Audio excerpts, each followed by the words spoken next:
Hello students, welcome back to my channel. Bond valuation इस chapter की series चल रही है। ऑलरेडी इस चैप्टर में वाईटीएम और वैल्यू ऑफ बॉन्ड हम लोग कैसे ढूंढते हैं ये मैं आपको सिखा चुका हूँ। अगर तो आपने वो वीडियोस अब तक नहीं देखे तो आपको आई बटन पे मिल जाएगा, वरना मैं एक लिंक डिस्क्रिप्शन बॉक्स में डाल दूंगा जहाँ आपको इसका पार्ट देखने को मिल जाएगा। इस वाले वीडियो में मैं आपको बताने वाला हूँ कि ड्यूरेशन ऑफ बॉन्ड अगर पूछा तो उसे कैसे निकालना चाहिए। वैसे ये चैप्टर के अंदर दो ही मेन फॉर्मूला, एक वैल्यू ऑफ बॉन्ड है कि YTM, but duration of bond भी इंपॉर्टेंट है, इसके ऊपर भी कभी कभी सम्स आते हैं। ठीक है, सो हम लोग डायरेक्टली जाते हैं एग्जाम्पल के अंदर, और एग्जाम्पल के साथ साथ ही मैं आपको बताता हूँ कि इसको सॉल्व कैसे करना है। बहुत ही ज़्यादा सिंपल है। ठीक है, सो ये रहा हमारे एग्जाम्पल। अब देखो एग्जाम्पल में हमको क्या क्या दिया है। एग्जाम्पल में फॉलोइंग डेटा दिया है, available to a bond, face value दिया है 100। मैंने आपको हमेशा बताया फेस वैल्यू क्यों देते हैं, ताकि आप इंटरेस्ट फाइंड कर सको। ठीक है, कूपन रेट को ही हम लोग क्या बोलते हैं, इंटरेस्ट रेट। अगर इंटरेस्ट रेट 9 है तो मुझे आई इंटरेस्ट कैसे मिलेगा, मुझे इंटरेस्ट मिलेगा face value 100 into 9% is equals to 9। ठीक है, ओके। मेच्योरिटी पीरियड दिया मतलब 4 साल, 4 साल तक हम लोग को हमारा इंटरेस्ट मिलता रहेगा। रिडम्पशन वैल्यू, ये भी बहुत काम की चीज़ है। रिडम्पशन वैल्यू कितना है, 100। इत्तेफाक से सेम एज फेस वैल्यू है। ठीक है, ये अलग हो सकता है। उसके बाद ईल्ड टू मेच्योरिटी, वाईटीएम जो हम लोग ढूंढा करते थे वो इस समय वाईटीएम पहले ही दे दिया है। वैसे मैं बताऊं, इस समय ड्यूरेशन ऑफ बॉन्ड जब हमको निकालना होता है, जो सब मैं बोला लास्ट में, वैसे कैलकुलेट ड्यूरेशन ऑफ बॉन्ड। तो जब भी ड्यूरेशन ऑफ बॉन्ड के समय हमको वाईटीएम दे रहे हैं ना, वाईटीएम को हम लोग आर मानेंगे। आर का मतलब होता है rate, required rate of return. Discounting factor था, याद है, वैल्यू ऑफ बॉन्ड में हम लोग निकालते थे 1/1 पॉइंट करके वो। तो जब भी ड्यूरेशन ऑफ बॉन्ड का समय आएगा, हमको वाईटीएम को क्या अज्यूम करना है, रिक्वायर्ड रेट ऑफ रिटर्न। ठीक है, ओके। और मार्केट वैल्यू दिया 96.83, इसका कुछ नहीं करना है। ठीक है, हमको रिडम्पशन वैल्यू से मतलब है और हमको इंटरेस्ट से मतलब है। यही चीज़ों से हम लोग को मतलब है। अभी करना क्या, मैं आपको बताता हूँ। एक टेबल बनाना है इस तरीके से। इस टेबल को हम लोग नाम देंगे। यहाँ पर आएगा सबसे पहले ईयर, 1 2 3 4। चार क्यों, क्योंकि हमारे सम में 4 साल दिए मैच्योरिटी के लिए। ठीक है, उसके बाद यहाँ पर लिखना है कैश इनफ्लो। कैश इनफ्लो का मतलब कि अगर मैंने इस बॉन्ड में इन्वेस्ट किया तो मुझे पहले साल में कितना पैसा मिलेगा, इंटरेस्ट मिलेगा, राइट, 9। दूसरे साल भी इंटरेस्ट मिलेगा 9, तीसरे साल भी इंटरेस्ट मिलेगा 9। अच्छा, चौथे साल में 9 रुपया तो मिलेगा ही इंटरेस्ट का, साथ ही साथ जो पैसा मैंने इन्वेस्ट किया था वो भी तो रिटर्न मिलने वाला है, रिडम्पशन वैल्यू वो भी कितना दिया है, 100। इसका मतलब चौथे साल में मुझे सिर्फ 9 रुपये नहीं मिलेंगे, कितना मिलेगा, 109। 109 कैसे आया, 100 + 9। ठीक है, 9 रुपया इंटरेस्ट का और 100 रुपया जो मैंने इन्वेस्ट किए थे वो मुझे रिटर्न मिल जाएंगे। सो मेरा कैश इनफ्लो इस तरीके से बनेगा। ठीक है, तो आपको कैश इनफ्लो में अगर सपोज 5 साल का होता तो मैं 5वें साल में इंटरेस्ट के साथ जाते जाते लास्ट साल में जो भी सम होगा उसके लास्ट ईयर में आपको रिडम्पशन वैल्यू इंटरेस्ट में प्लस कर देना है। बस ये याद रखना है आपको। ठीक है, ओके। उसके बाद हम लोग को निकालना है वो जो पीवी डिस्काउंटिंग फैक्टर दिया था ना, पीवी फैक्टर। पीवी फैक्टर हमारे लिए क्या है, वाई जो कि कितना परसेंट दिया है, सब में 10% आई गेस, राइट, 10%। अब 10% निकालेंगे कैसे, मैंने आपको ये भी सिखाया था, 1/1.10। ठीक है, सो देखते हैं पहले साल का कितना आएगा।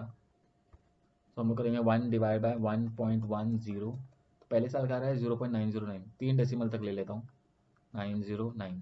दूसरे साल के लिए क्या करना पड़ेगा, इक्वल टू का साइन दबा दो, ये दूसरे साल का 0.826। उसके बाद तीसरे साल के लिए फिर से एंटर, 0.0751। और फिर से अगर इक्वल टू का साइन दबा दे तो आएगा 0.683, 0.683। अब हमको क्या निकालना है, अभी हमको निकालना है present value of cash inflow. कैसे मिलेगा, इन दोनों को मल्टीप्लाई करना पड़ेगा। ठीक है, तो हम लोग को present value of cash inflow मिल जाएगा। सो 9 × 0.909 तो आएगा 8.181। लिख देता हूँ 8.181। फिर अगेन इसको भी इससे मल्टीप्लाई कर देते तो present value of cash inflow second year का भी मिल जाएगा। 9 × 0.826 सारा 7.434, 7.434।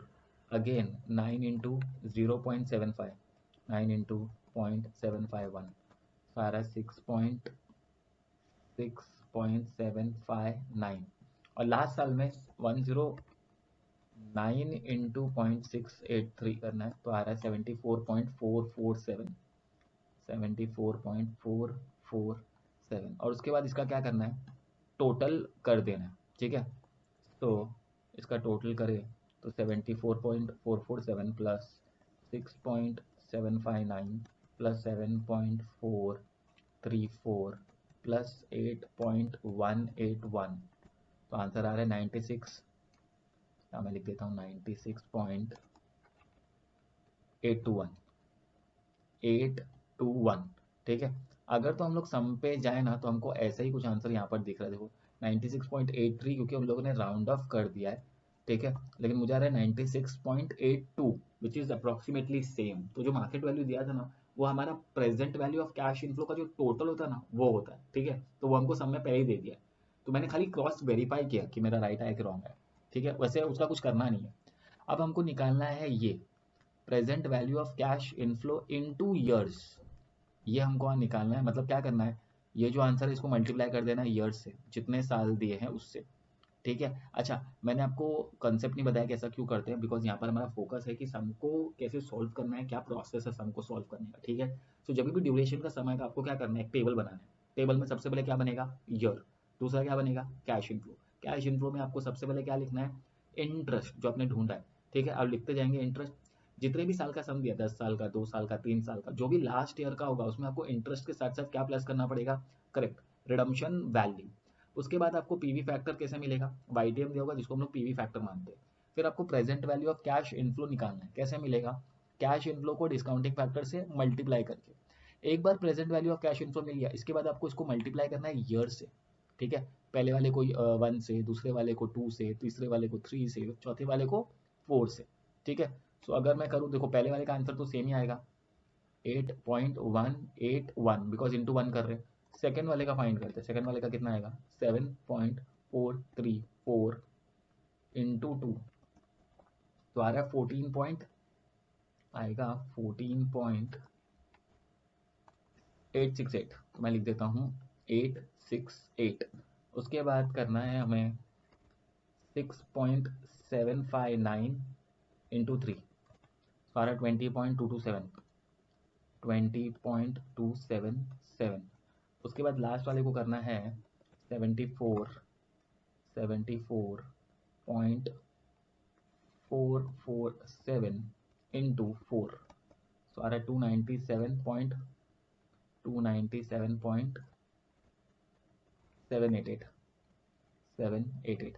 अब अगेन इसका भी टोटल करना है, ठीक है। इसका भी समेशन, इसका भी समेशन, इसका अगर टोटल करें तो हमारा टोटल आएगा प्लस 20.277 प्लस 14.868 प्लस 8.181, तो आंसर आ रहा है 341.114। बस अब ड्यूरेशन कैसे मिल जाएगा पता है, हो गया, हमारा आंसर आ चुका है।